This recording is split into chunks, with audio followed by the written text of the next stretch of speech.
नमस्कार बंधुरा आज के आमी आबारो नतून एकटी हेल्दी नास्ता रेसिपि निये चले एलाम। एकदम सामान्य तेले 1 कप आटार तैरी এই हेल्दी मुखरोचक नास्ताटी एकटा खेले किन्तु खेतेई थाकबे।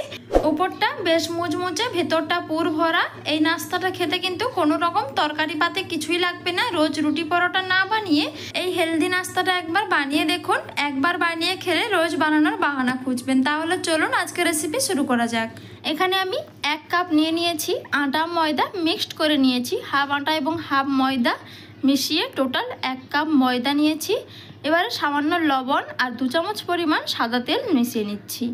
खूब भालो करे मयदा एबं आटार साथे मिशिए निते होबे। आपनारा चाइले शुधु आटा किंबा शुधु मयदा दिएও बानाते पारेन, तातेও असुविधा नेই। एबारे आमी अल्प अल्प जल दिए एखाने একটা ডো রেডি করে নেব। একদম নরমাল জল দিয়ে কিন্তু ডোটা মেখে নেবেন। বন্ধুরা এই নাস্তা রেসিপিটা ভালো লাগলে অবশ্যই কিন্তু বন্ধুদের সাথেও শেয়ার করে রাখবেন। একদমই কিন্তু মিস করবেন না, প্রথম থেকে শেষ অবধি দেখবেন। এতটাই দুর্দান্ত টেস্টি হয়। বাচ্চাদের স্কুলের টিফিন কিংবা অফিসে যে কোনো সময়ে কিন্তু খুব সহজভাবেই আপনি বানিয়ে ফেলতে পারবেন। এবার আটার ডোটা রেডি করার পরে আমি এখানে দিয়ে দিলাম কড়াইয়ের মধ্যে 2 টেবিল চামচ সাদা তেল। তেলের মধ্যে দিয়ে দিচ্ছি হাফ চামচ পরিমাণ গোটা জিরে আর দিয়ে দিচ্ছি 1 চামচ পরিমাণ কাঁচা লঙ্কা আর দিয়ে দিচ্ছি কিছুটা গ্রেট করে রাখা গাজর, গ্রেট করে রাখা কিছুটা কাঁচা আলু আর দিয়ে দিচ্ছি এখানে কিছুটা একদম ছোট ছোট করে কেটে নেওয়া বাঁধাকপি আর লাগছে আমার টমেটো। ব্যাস এই উপকরণগুলি আমি এখানে ব্যবহার করেছি। আপনারা চাইলে যে কোনো সবজি অ্যাড করতে পারেন কিংবা ক্যাপসিকামও এখানে কিন্তু দিতে পারেন। এবার একটা পেঁয়াজ কুচি অ্যাড করে সমস্ত উপকরণগুলোকে একটু ভাজা ভাজা করে নিচ্ছি যাতে সবজির কাঁচা গন্ধটা চলে যায়। বন্ধুরা জাস্ট 1 মিনিটের মতন একটু ভাজা ভাজা করে নিয়েছি। এবারে এর মধ্যে দিয়ে দিচ্ছি আমি এখানে হাফ চামচ পরিমাণ লবণ আর দিয়ে দিচ্ছি সামান্য পরিমাণে হলুদের গুঁড়ো আর দিয়ে দিচ্ছি গরম মশলার গুঁড়ো। আবারও একটু ভাজা ভাজা করে নেব জাস্ট কয়েক সেকেন্ডের জন্য। বন্ধুরা বাচ্চারা যেহেতু সবজি খেতে চায় না, বাচ্চাদের স্কুলের টিফিনে কিংবা সকালের ব্রেকফাস্টে বাচ্চা থেকে বড় সবাই কিন্তু এই নাস্তাটা ভীষণই পছন্দ করবে। এবারে ঢাকনা দিয়ে 1 মিনিটের মতন রেখে দিয়েছিলাম। সবজিটা কিন্তু দারুণভাবে সেদ্ধ হয়ে গেছে। সব শেষে দিয়ে দিলাম কিছুটা কুচনো ধনেপাতা আর পাতিলেবুর রস। এইটা টক ঝাল খেতে বেশ দারুণ লাগবে। এবার ভালোভাবে মিশিয়ে নিয়ে একটা পাত্রের মধ্যে তুলে নিচ্ছি। বন্ধুরা এদিকে আমার সবজির পুরটা রেডি হয়ে গেছে। দেখুন দেখতে কতটা সুন্দর হয়েছে। এবারে আমি আটার ডোটাকে আবারও একটু মেখে নিচ্ছি। ওই পুর বানাতে ততক্ষণ অবধি আমাদের আটার ডোটা রেস্টে ছিল 5 থেকে 6 মিনিটের মতন। এবারে আমি এর থেকে লেচি কেটে নিচ্ছি এইরকম সাইজ করে। লেচিটাকে প্রথমে হাতের সাহায্যে গোল করে নিতে হবে। এরপর একটু চাপটা করে একটু ভালোভাবে গভীরভাবে একটা বাটির মতন তৈরি করে নিতে হবে। দেখুন বন্ধুরা এইভাবে একটা বাটির মতন আমি তৈরি করে নিয়েছি। এবারে পুরটাকে ভরে নিচ্ছি। একদম অতিরিক্ত পরিমাণে পুর দেবেন না, জাস্ট 1 চামচ ভর্তি করে পুর দিলেই কিন্তু হবে। এইভাবে পুরটাকে একটু জেকে জেকে দেবেন, তাহলে কিন্তু আর বাইরে বেরিয়ে আসবে না। এবারে চারদিকে মুখটা খুব ভালোভাবে বন্ধ করে দিতে হবে।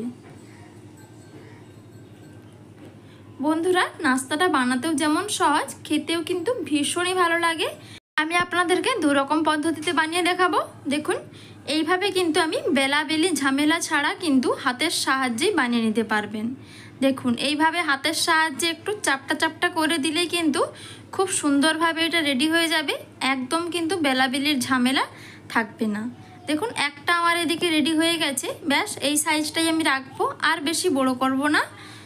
একটা আমার রেডি হয়ে গেল। আমি আপনাদেরকে আবারও একটা বেলে দেখাবো। এবারে একটা আটার লেচি নিয়ে নিলাম, এইভাবে একটু চাপটা করে নিচ্ছি। এরপর সামান্য পরিমাণে ময়দা ছড়িয়ে দিলাম। ময়দা ছড়িয়ে লুচির শেপে আমি বেলে নেব। এই দেখুন বন্ধুরা বেলে নিয়েছি। এবারে আমি মাঝ বরাবর পুরটাকে দিয়ে দিচ্ছি। পুর দিয়ে এইভাবে হাতে নিয়ে চারপাশটা আবারও ভালোভাবে এক জায়গায় জমা করে একটু ঘুরে নিতে হবে। বন্ধুরা আমি যেইভাবে বানাচ্ছি এইভাবেই কিন্তু নাস্তাটা বানাবেন, তাহলে কিন্তু একদম পারফেক্টভাবে হবে এবং খেতে ভীষণই ভালো হয়।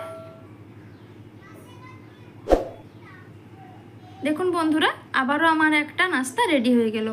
আপনাদের যেইটা সহজ মনে হবে আপনারা কিন্তু সেইটাই বানাতে পারেন। একদম যদি মনে হয় এইভাবে বেলে বানাবেন তাহলে বেলেও বানাতে পারেন, কিংবা হাতের সাহায্যেও কিন্তু এইভাবে রেডি করা যেতে পারে। এবারে কড়াইতে সাদা তেল গরম করে এগুলোকে ভেজে নিচ্ছি। একদমই কিন্তু ডুবো তেলে ভেজে নেওয়ার কোনো দরকার নেই, এইভাবে অল্প তেলে ভেজে নিলেই হবে। লো টু মিডিয়াম আঁচে রেখে এগুলোকে ভালোভাবে ভেজে নেব। দেখুন বন্ধুরা, এক সাইড লাল হয়ে গেছে, এবারে আমি উল্টে নিলাম। অবশ্যই কিন্তু লো টু মিডিয়াম আঁচে রেখে এগুলোকে ভাজবেন, না হলে কিন্তু ওপরটা হয়ে যাবে, ভেতরটা কাঁচা থেকে যাবে। এইভাবে উল্টে পাল্টে আমি সবগুলোই ভেজে নেব। দেখুন বন্ধুরা, কত সুন্দরভাবে ফুলে গেছে এগুলো। আর যেইটা লাস্টে দিয়েছিলাম সেটা কিন্তু এখনও ফুলেনি, সেটা টাইম লাগবে। এই দুটো আগে দেওয়ার কারণে দুটো কিন্তু রেডি হয়ে গেছে। কত সুন্দর একটা কালার এসেছে বন্ধুরা। দেখুন, আমার এই নাস্তাগুলোকে এবার প্লেটে পরিবেশন করে নিচ্ছি। উল্টে পাল্টে একদম ওপরটা খাস্তা করে ভেজে নিয়েছি। অবশ্যই কিন্তু লো টু মিডিয়াম আঁচে ভেজে নিলে ওপরটা ভীষণই খাস্তা মচমচে হবে এবং ভেতরটা ভীষণই পুড়ে ভরা। বন্ধুরা, এত সহজ একটা নাস্তা অবশ্যই বন্ধুদের সাথে শেয়ার করে রাখবেন, তারাও যাতে এইভাবে বানাতে পারে। এবং রেসিপিটি আপনাদের কেমন লাগলো অবশ্যই কমেন্ট বক্সে কমেন্ট করবেন। এবং আরও নিত্য নতুন রেসিপি পাওয়ার জন্য অবশ্যই চ্যানেলটিতে সাবস্ক্রাইব করে পাশে থাকা বেল আইকনটি প্রেস করে দেবেন। আবারও আমি অন্য কোনো নতুন রেসিপি নিয়ে আপনাদের সাথে হাজির হব খুব শীঘ্রই। দেখুন বন্ধুরা, কতটা খাস্তা হয়েছে, একদম ভেতরটা দেখুন একদম পুরো ছড়িয়ে গেছে, একদম পুরে ভরা, ওপরটা খাস্তা মুচমুচে, খেতে কিন্তু ভীষণই ভালো হয়। বন্ধুরা, একবার বাড়িতে অবশ্যই বানিয়ে দেখো। এগুলো কিন্তু কোনো রকম তরকারি পাতি লাগবে না, শুধুমাত্র একটুখানি টমেটো কেচাপ থাকলেই হবে, বা শুধুই কিন্তু খাওয়া যেতে পারে, এতটাই দুর্দান্ত হয়।